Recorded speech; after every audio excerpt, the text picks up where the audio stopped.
예수께서 다시 갈릴리 가나에 이르시니 전에 물로 포도주를 만드신 곳이라. 왕의 신하가 있어 그 아들이 가버나움에서 병들었더니 그가 예수께서 유대로부터 갈릴리에 오심을 듣고 가서 청하되 내려오셔서 내 아들의 병을 고쳐 주소서 하니 저가 거의 죽게 되었습니다.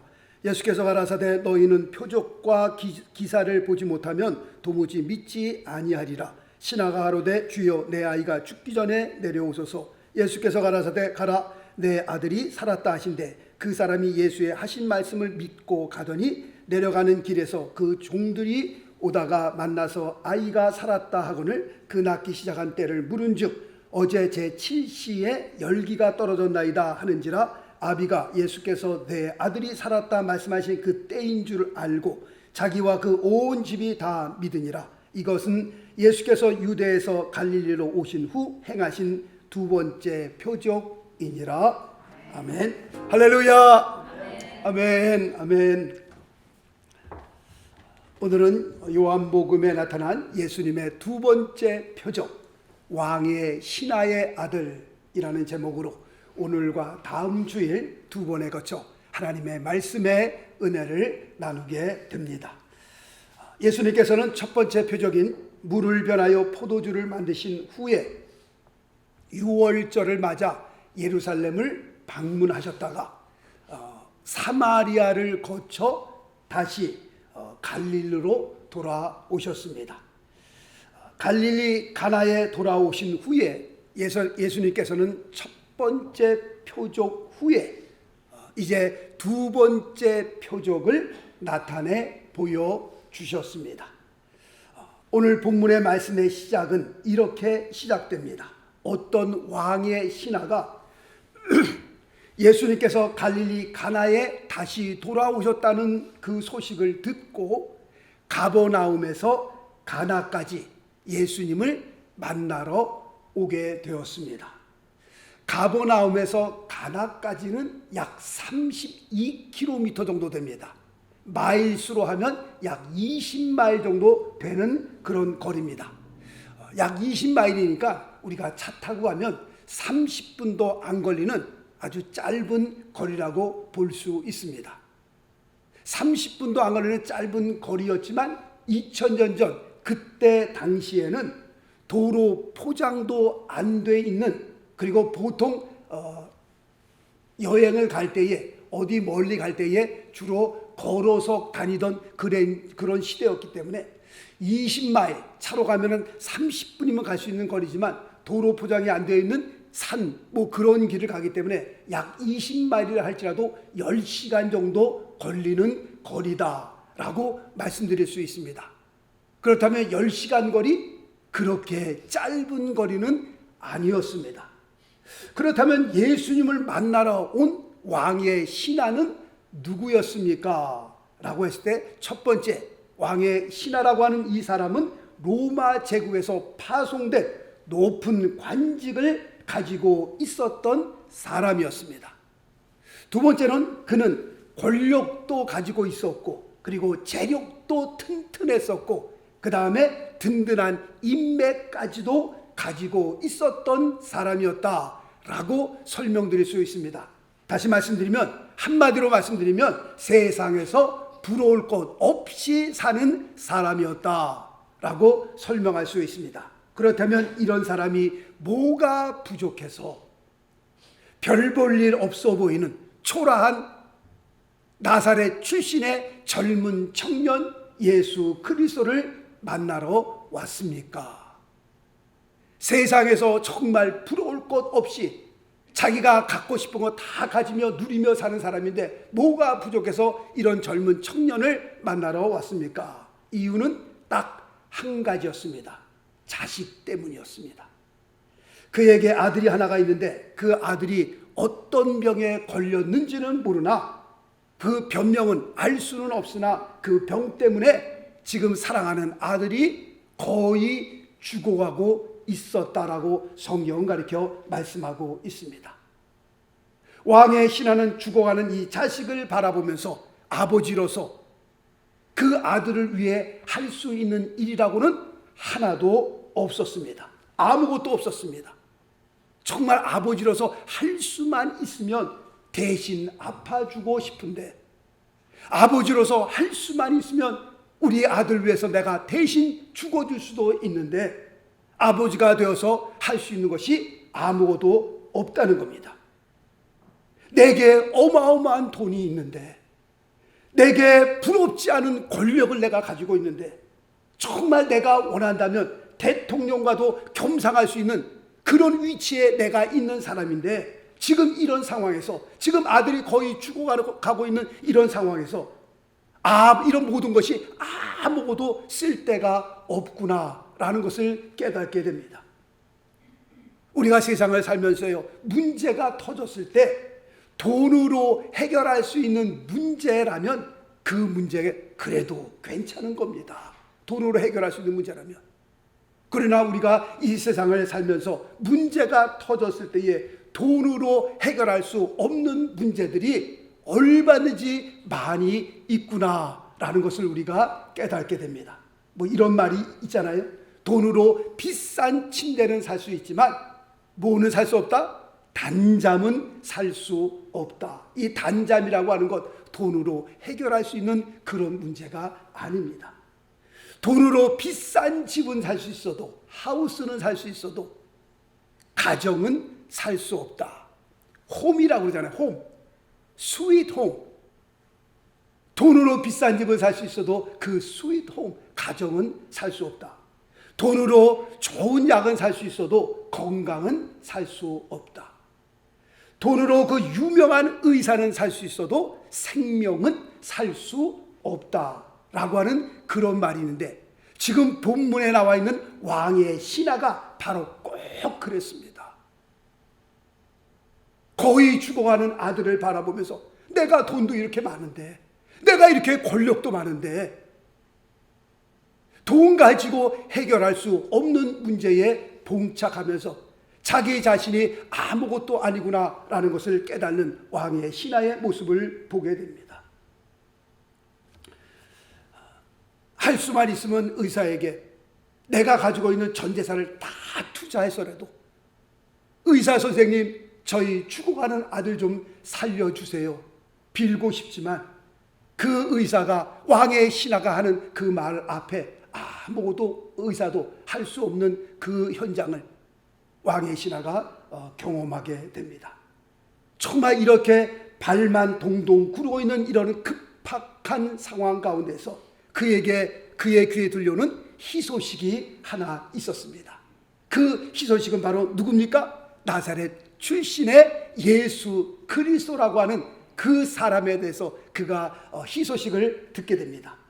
예수님께서는 전에도 가나라고 하는 곳에서 기적을 베풀어 주셨고, 또 지금 이곳을 떠나 예루살렘을 방문하시면서 사마리아를 거쳐 다시 갈릴리로 돌아오시는 그 동안에 수많은 기적과 많은 역사를 일으켰다는 예수님의 소식을 왕의 신하가 듣게 되었습니다. 45절 말씀 볼까요? 오늘 읽어드린 45절 말씀. 갈릴리에 이르심에 갈릴리인들이 그를 영접하니 이는 자기들도 명절에 갔다가 예수께서 명절 중 예루살렘에서 하신 모든 일을 보았음이더라 라고 그렇게 기록되어 있습니다. 그러니까 예수님이 가시는 곳곳마다 정말 기적을 베푸시고, 그 다음에 병든 자를 낫게 하시고, 귀신들을 내어 쫓고, 예수님에 대한 이런 소식들을, 이런 정보들을 왕의 신하가 들었던 겁니다. 그렇다면 이런 나사렛 예수가 죽어가는 우리 아들에게도 기적을 베풀 수 있지 않을까? 그분이 가는 곳곳마다 그렇게 기적들이 일어난다고 하는데, 병든 자들이 그렇게 고침을 받는다고 하는데, 이 젊은 나사렛 예수 그리스도가 죽어가는 우리 아들도 고쳐줄 수 있지 않을까라고 하는 그 희망을 품고 그 먼 거리를, 그 10시간 되는 먼 거리를, 험악한 길을 단숨에 달려온 겁니다. 왕의 신하는 예수님을 보자마자 너무 급하니까 인사를 나눌 겨를도 없이 예수님에게 이렇게 얘기를 합니다. 내려오소서, 내 아들의 병을 고쳐 주소서라고 왕의 신하가 예수님에게 그렇게 얘기를 합니다.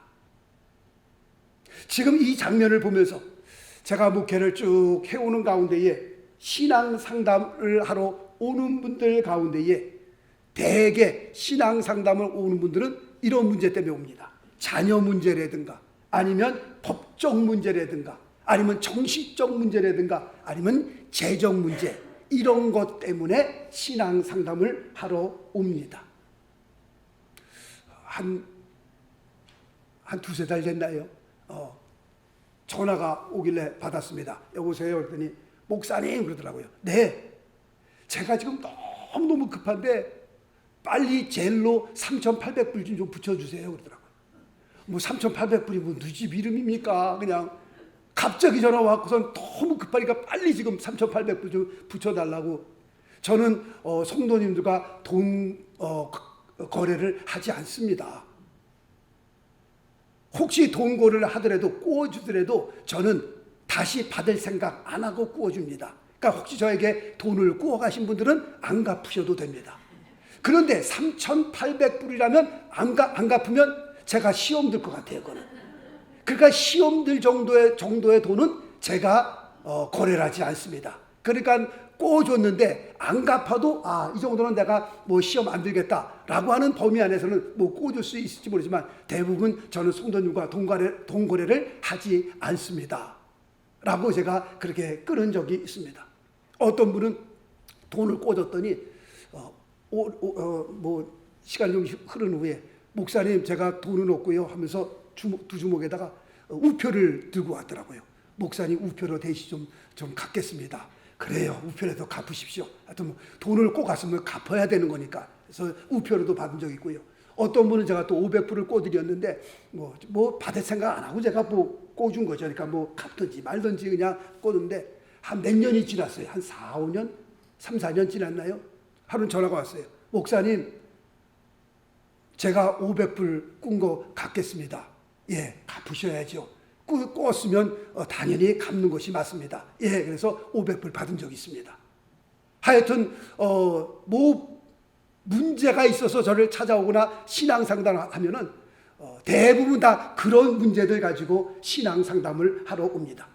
약 20년 전에는요, 어떤 집사님께서 운전을 하다가 티켓을 띄었습니다. 근데 그 티켓 값이 400불이었습니다.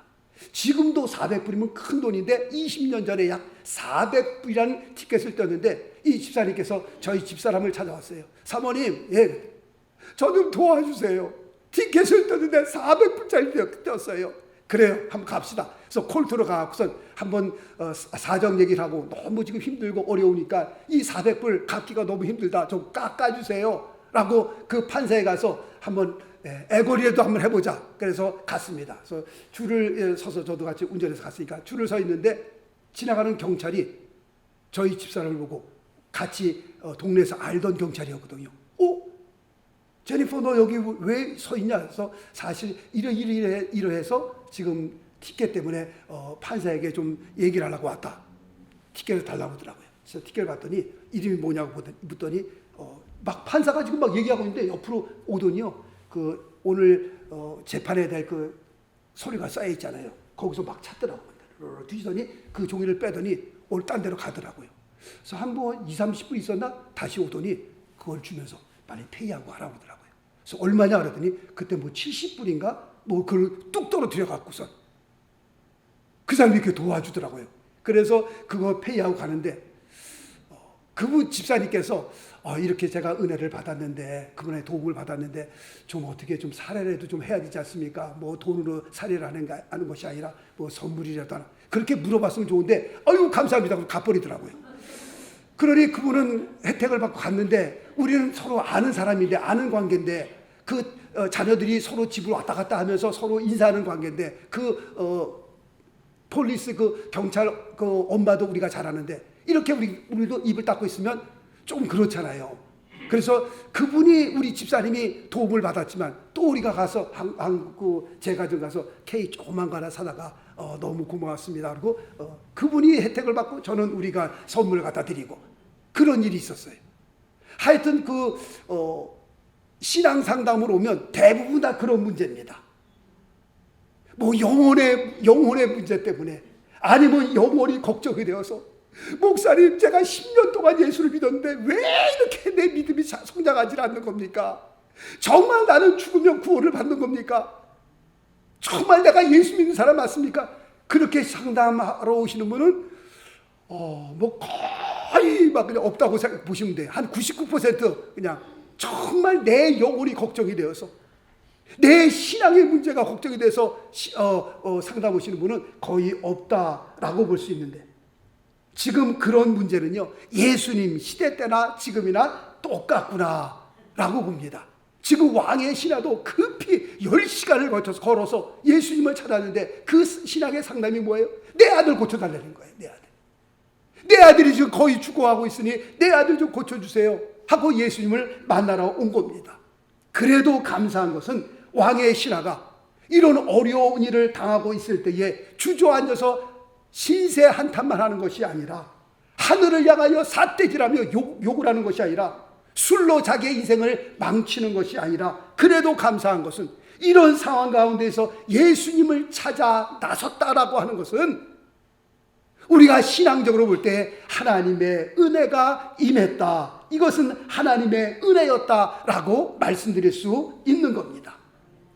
우리 인생에 찾아온 고통과 어려움, 이것은 무슨 사인으로 우리가 받아들일 수 있는 겁니까? 이것은 하나님을 찾으라는 사인입니다. 이것은 하나님께 나와 기도하라는 사인입니다.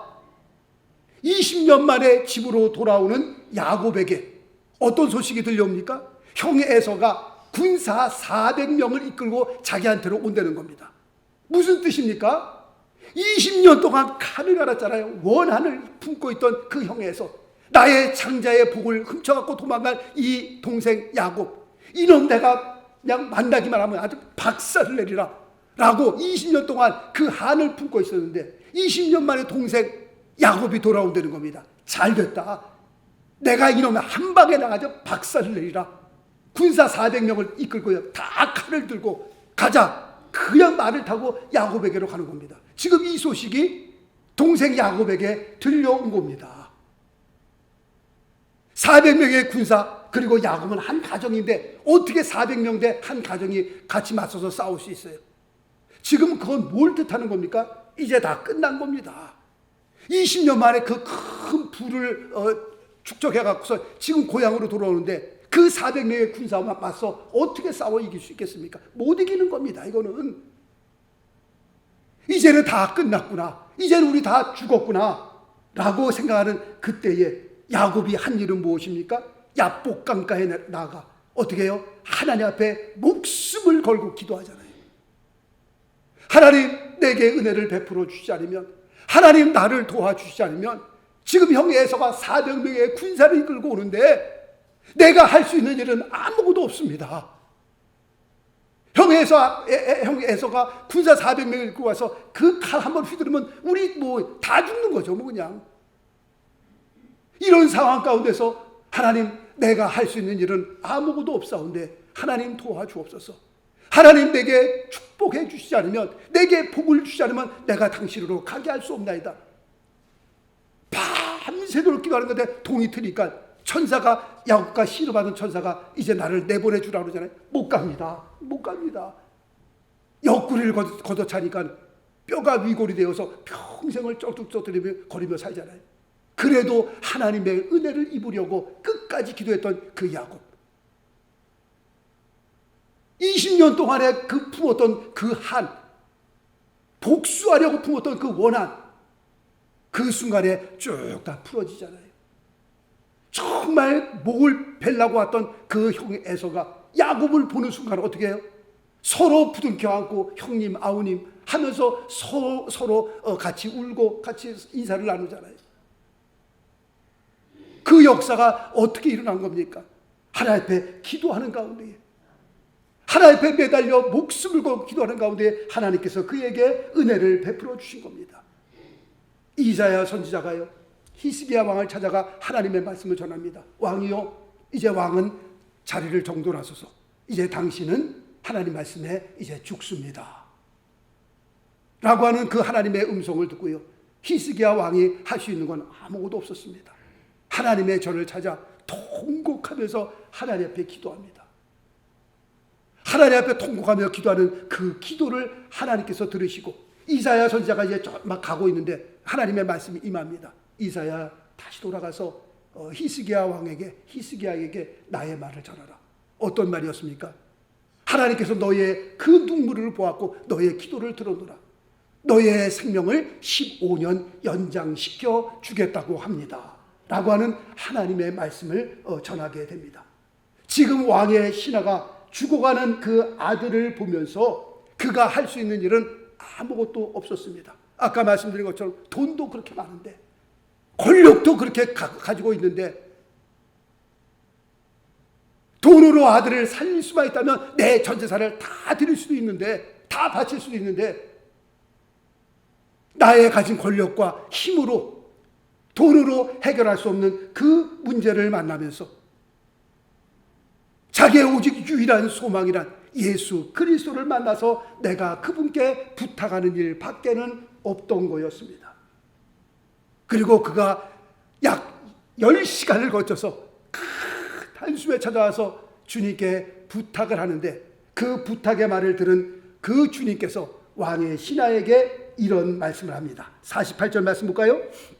48절 말씀 보니까 예수께서 가라사대 너희는 표적과 기사를 보지 못하면 도무지 믿지 아니하리라 라는 말씀을 합니다. 무슨 뜻입니까? 이건 거의 그를 왕의 신하를 책망하는 말씀입니다. 자, 말씀 볼까요? 요한복음 20장 29절 말씀해 보니까 너는 나를 본 거로 믿느냐? 보지 못하고 믿는 자들은 복되도다 하시니라. 이 말씀은 의심하는 도마를 향하여 예수님께서 책망하시는 말씀입니다. 너는 나를 꼭 봐야 그렇게 믿느냐? 보지 못하고 믿는 자들이 복이 있는데 너는 어떻게 꼭 이렇게 봐야 믿느냐? 라고 책망하시는 그런 말씀이 됩니다. 지금 48절 말씀에서 주님께서 지금 왕의 신하게 하신 이 말씀이 사실 책망하시는 그런 말씀이었습니다. 그럼에도 불구하고 왕의 신하는 예수님께 간청을 하게 되죠. 49절 말씀 볼까요? 49절 말씀 보면 신하가 가로되 주여 내 아이가 죽기 전에 내려오소서 라고 그렇게 간청을 합니다. 죽기 전에 내려오소서. 무슨 뜻입니까? 우리 아들이 죽으면 그걸로 다 끝나고 맙니다. 그러니 이 아이가 죽기 전에, 다시 말씀드리면 생명이 끝나기 전에, 끊기기 전에, 생명이 붙어 있을 때에 빨리 좀 오셔서 우리 아들을 고쳐 주소서라고 하는 겁니다. 의사들이 종종 그런 말들을 하잖아요. 좀 일찍 데려오셨으면 그래도 살릴 수 있었을 텐데 이제는 너무 늦었습니다. 조금만 일찍 왔더라면. 아마도 왕의 신하가 이런 똑같은 생각을 했는지도 모릅니다. 주님, 늦으면 안 됩니다. 지금 빨리 가셔야 됩니다. 우리 아들이 생명이 붙어 있을 때 그가 생명을 거두면 끝나는데 지금 거의 죽게 되었는데 예수님이요, 빨리 좀 가셔서 생명 붙어 있을 때에 우리 아들을 좀 고쳐 주소서라고 그렇게 간청하는 겁니다. 그러나 우리가 믿고 섬기는 하나님, 어떤 하나님이십니까? 시간과 공간을 초월하시는 하나님. 아브라함은 예수님보다 약 몇천 년 전 사람입니다. 그런데 예수님께서 유대인들을 향하여 이런 말씀을 하시잖아요. 아브라함이 태어나기 전부터 내가 뭐래요? 있었느니라 라고 말씀을 하잖아요. 우리가 믿고 섬기는 하나님, 시간과 공간을 초월하시는 하나님. 그리고 주님께서 우리에게 말씀하기를 내가 세상 끝날까지 너희와 항상 함께 할 것이다 라고 말씀하고 있습니다. 다시 말씀드리면 우리 할아버지 때에 섬겼던 그 우리 조상들, 그들과 함께 계셨던 하나님께서, 우리 주님께서 우리의 아버지 시대 때도 또 함께 하셨습니다. 우리 아버지 시대 때도 함께 하셨던 그 주님께서 오늘날 우리와도 함께 하시는 겁니다. 하나님께서 여호수아에게 말하기를 내가 모세와 함께 있었던 것 같이 내가 너와 함께 있겠다라고 말씀하고 있습니다. 다시 말씀드리면 시간을 초월하시는 하나님, 모세 시대 때 계셨으니까 여호수아 시대 때는 안 계시는 하나님, 없으신 하나님 아닙니다. 내가 모세와 함께 있었던 것 같이 내가 너와 함께 하겠다. 우리 조상 할아버지 때 함께 하셨던 하나님, 오늘날 우리와도 함께 하시는 하나님이다 라고 말씀을 드릴 수 있습니다. 자, 말씀 볼까요? 히브리서 13장 8절 말씀 보니까 예수 그리스도는 어제나 오늘이나 영원토록 동일하시니라. 아멘이십니까? 아멘입니다. 자, 그 다음 요한계시록 1장 8절 말씀 보니까 주 하나님이 가라사대 나는 알파와 오메가요, 이제도 있고 전에도 있었고 장차 올 전능한 자라 하시더라. 아멘. 시간을 초월하시는 하나님, 전에도 계셨고 오늘도 계시고 장차 계실 하나님, 그 하나님을 왕의 신하가 알지 못했던 겁니다. 우리 아들이 숨이 그치며 끊어지면 그걸로 다 끝나는 줄 알았어요. 그래서 우리 아들이 죽기 전에 빨리 가셔서 좀 기도 좀 해주세요, 낫게 해주세요 라고 얘기를 하지만 그 시간 차이는 예수님에게는 어떻게 해요? 큰 문제가 되질 않았던 겁니다. 그 아이가 살아있든지 죽어있든지 예수님에게 상관이 있어요, 없어요? 없다는 겁니다. 왜요? 예수님은 시간을 초월하시는 분이기 때문에 그렇습니다. 그 다음에 시간뿐만 아니라 예수님께서는 공간을 초월하시는 분이십니다. 예수님께서 가서 그 아들이 숨이 그치기 전에 그냥 빨리 달려가서 그 아이를 보고 얼굴을 마주 대하고 그를 위해서 기도해야만 낫는 것은 아니었습니다. 떨어져 있어도 같은 공간에 있지 않아도 하나님의 말씀은 얼마든지 역사하는 힘을 가지고 있는 겁니다.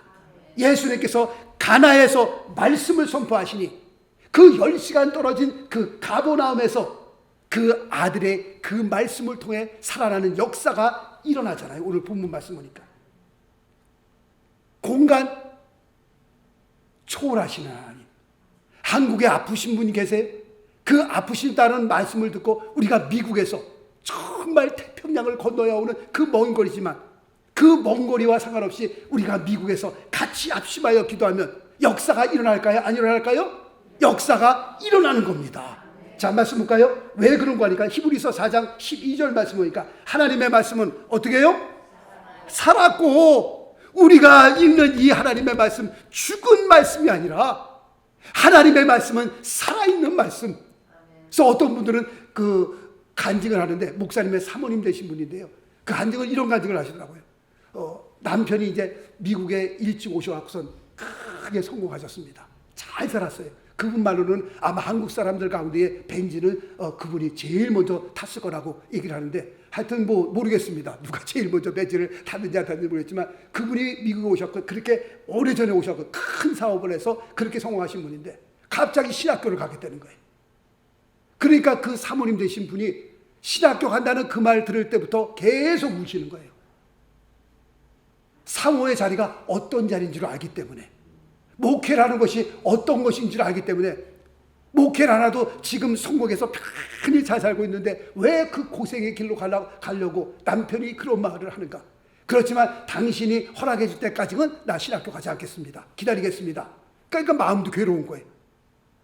그러다 하루는 성경을 보는데요, 그 돋보기 보면은 이렇게 보면 다른 글들은 조그맣지만 돋보기를 갖다 대는 데마다 글씨가 크게 보이잖아요. 그렇게